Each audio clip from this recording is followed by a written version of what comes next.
इसका माथा तो अंगार की तरह तप रहा है। इसे तो बहुत तेज बुखार है। आप बिना कुछ भी बोलते हैं, दीजिए मुझे। माधव, माधव, जल्दी से वैद्य जी को बुला के लाओ। जी, अभी बुला के लाता हूँ। ये तुम क्या कर रही हो आनंदी? भगवान की विभूति लगा रही हूँ। बस करो आनंदी, ये सब अंधविश्वास है। अरे आप यकीन तो कीजिए, भगवान की कृपा से इसका माथा ठंडा हो रहा है और बुखार भी उतर गया है ना बाबू? देखिए, दीजिए मुझे। उठो बाबू, आंखें खोलो, तुम्हें तुम्हारी माँ बुला रही है। आंखें खोलो, देखिए ना इसे क्या हो गया है, आंखें भी नहीं खोल रहा। आंखें खोलो बेटा, आप चुप क्यों है? आंखें खोलो बेटा, आंखें खोलो। आनंदी, हमारा बेटा कभी आंखें नहीं खोलेगा।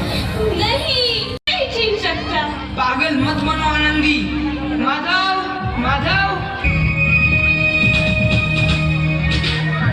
आनंदी, बंद करो ये पागलपन।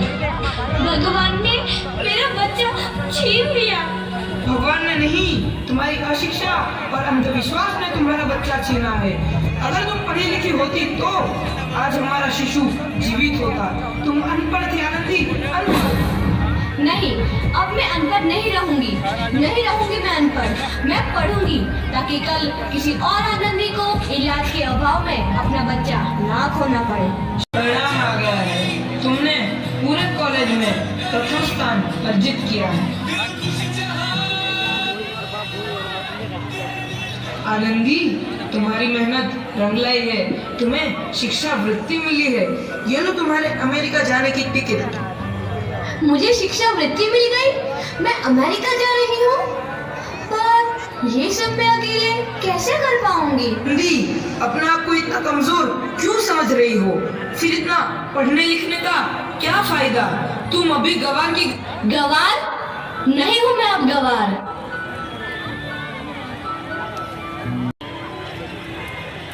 तो इस प्रकार 7 अप्रैल 1883 को आनंदी अमेरिका के पेंसिल्वेनिया के लिए रवाना हुई और 3 साल बाद उन्होंने डॉक्टर ऑफ मेडिसिन की उपाधि प्राप्त कर ली। इधर आनंदी के पिता की तबीयत बहुत खराब है। आगे क्या होता है देखते हैं। अब मैं नहीं बचूंगा। ऐसा मत बोलो। शहर के सिटी हॉस्पिटल में अमेरिका से डिग्री लेकर कोई बड़ा डॉक्टर आया है। एक बार वहाँ चलकर दिखा लेते हैं। हाँ, सही बोला भैया, कम से कम दिल को तसल्ली तो मिल जाएगी। हाँ हाँ, चलो चलो जल्दी हॉस्पिटल चलते हैं।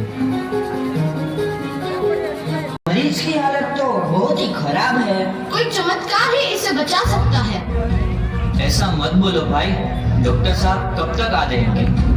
लो आ गई डॉक्टर मैडम। डॉक्टर मैडम जल्दी देखिए, मरीज की हालत बहुत ही खराब है।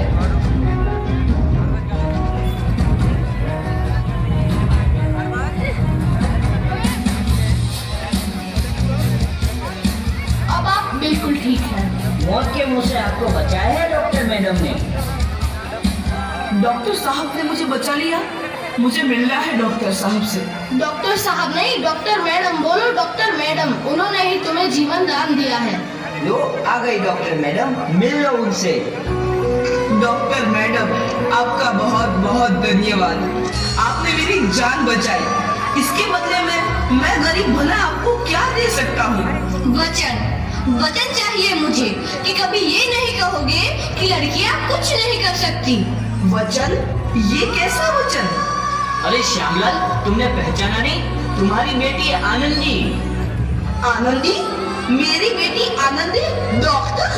हाँ बापू, वही आनंदी जिसके लिए बचपन में तूने चूल्हा और दूल्हा के अलावा कुछ नहीं सोचा था।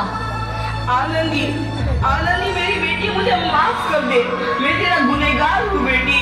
नहीं नहीं बापू, वही आनंदी जिसके हाथ पीले करके तुम उसकी सारी जिंदगी काला कर देना चाहते थे। माफ कर दे मुझे मेरी बच्ची, माफ कर दे। मैं तेरा अपराधी हूँ मेरी बच्ची, माफ कर दे।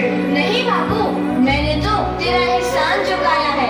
याद है ना अपना एहसान जो बचपन में तुमने मुझ पर सुना सुना कर जीते जी मार डाला था मुझको। अब बोल और किस किस को मारेगा?